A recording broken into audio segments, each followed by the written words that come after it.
Imagine a barren piece of land. Imagine a thriving community. Now imagine you designed it.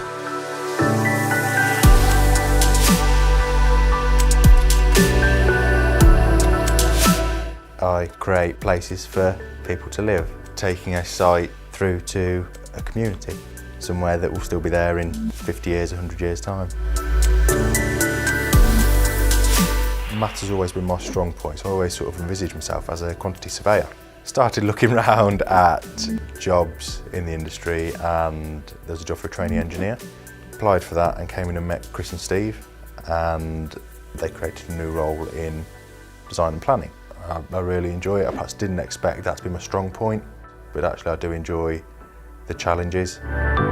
We take a field and we design what that site layout will look like. We'll produce a package of drawings which we'll submit to the local authority, which we will then get planning permission on. The role on a day-to-day basis, it could be anything from taking a site from a brownfield, a used site, designing the open space, what the trees, parks, landscapes, play areas may look like, ultimately creating a place for somebody to live and enjoy. So the customer has become more to the forefront of design, in that we now think about how that house might be in 10 years or more, the maintenance of that house. So if I was living in that house, do I want to be painting the fascia board every 5 years, or actually would I prefer something that's maintenance free? And then also starting to think more about how you perhaps get to the shops, or how far you've got to walk to get to the bus stop. How do you get your kid to its first day at school? Ultimately creating a place for somebody to live and enjoy. The customer will ultimately experience our designs, the way that we've designed the site, the way that the houses look, the way that the gardens work, the parking requirements, all those things the customer will have the benefit of from us as a team. The thing I love most about the job is the team, the people, the company.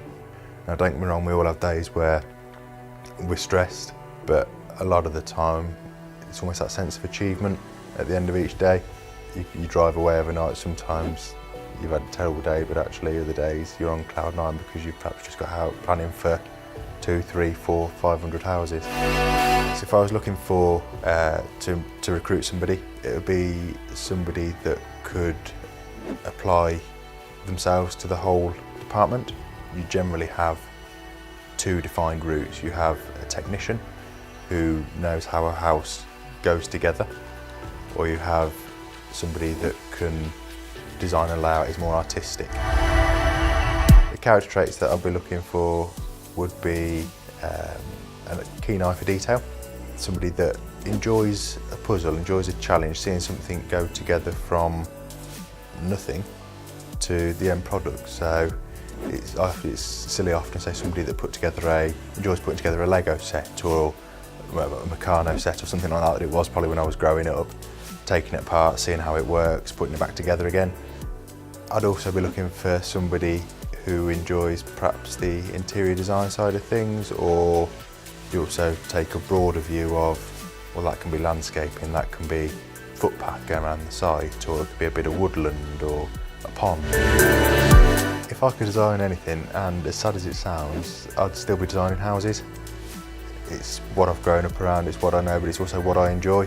Why you could go out and design some fancy one-off architectural office space or football stadium, or you're designing something for the average Joe, that actually that's something that he goes to work for day in, day out, or she goes to work for day in, day out.